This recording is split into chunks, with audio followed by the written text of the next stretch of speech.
નમસ્કાર મિત્રો, સ્વાગત છે તમારું અમારી યુટ્યુબ ચેનલમાં। આજની કહાની ખૂબ જાણવા સમજવા જેવી છે, તો ચાલુ કરીએ આપણે આજની આ કહાની।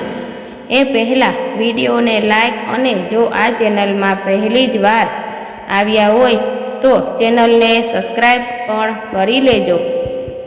ભગવાન સ્વામિનારાયણે શિક્ષાપત્રીમાં લખ્યું છે કે અમારા સત્સંગીએ ડુંગળી લસણનો ત્યાગ કરવો।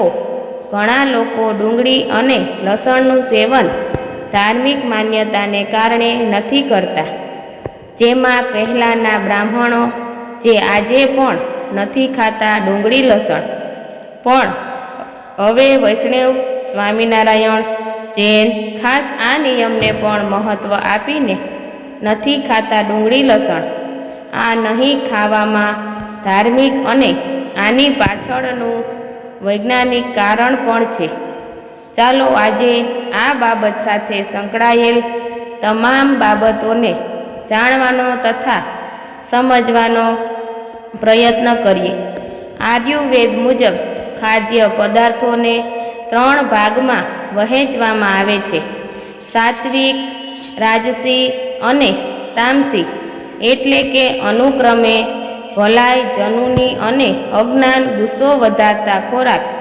આ એક સામાન્ય માનસિકતા સ્થિતિ છે જેને જુદા જુદા પ્રકારમાં વહેંચવામાં આવે છે: સત્વા, શાંતિ, સંયમ, પવિત્રતા અને મનની શાંતિ જેવા ગુણ; રાજસ, તોફાની અને આનંદ જેવા ગુણ; તામસ, ગુસ્સો, જનૂન, અહંકાર, અજ્ઞાન અને વિનાશ જેવા ગુણ।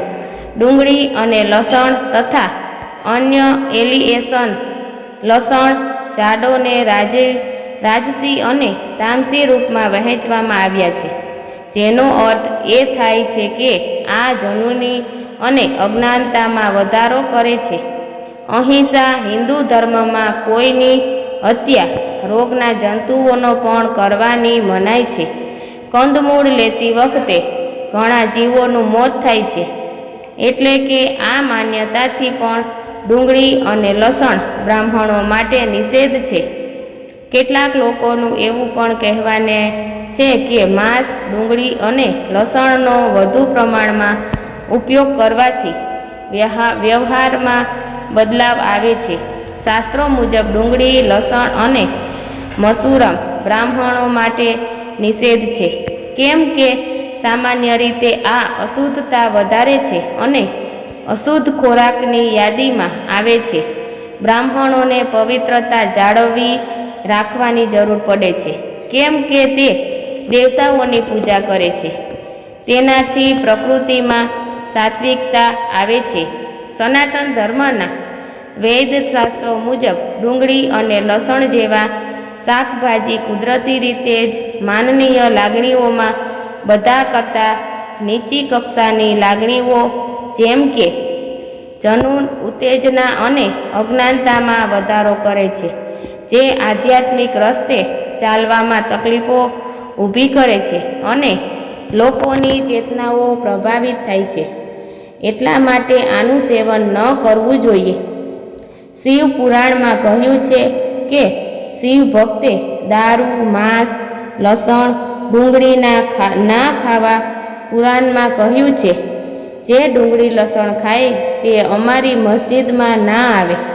ઘણા લોકો ડુંગળી લસણના ફાયદામાં કહે છે કે લસણમાં રહેલું એલિસિન દ્રવ્ય ટીબીના બેક્ટેરિયાને અવરોધે છે, પરંતુ એની સામે શરીરના અત્યંત ઉપયોગી ઈ. કોલાઈ બેક્ટેરિયા, જે શરીર માટે અત્યંત જરૂરી એવા વિટામિન B12 આપે છે, એની પર ડુંગળી લસણથી ઘાતક અસર થાય છે।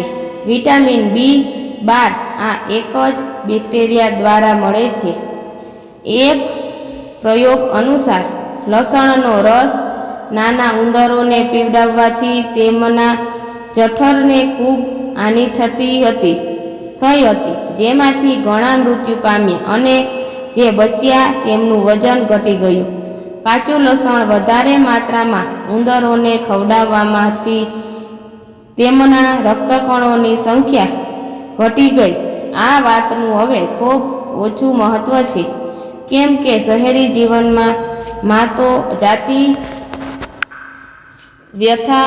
વ્યવસ્થા બિલકુલ નામશેષ થવાની તૈયારીમાં છે અને ખૂબ ઓછા લોકો આવા નિયમો પાળે છે, કેમ કે આજના જમાનામાં મોટાભાગના લોકો, ખાસ કરીને યુવા પેઢી, આને અંધવિશ્વાસ ગણાવે છે અને આ વર્તમાન જીવનશૈલીના કારણે તેનું પાલન નથી કરી શકતા.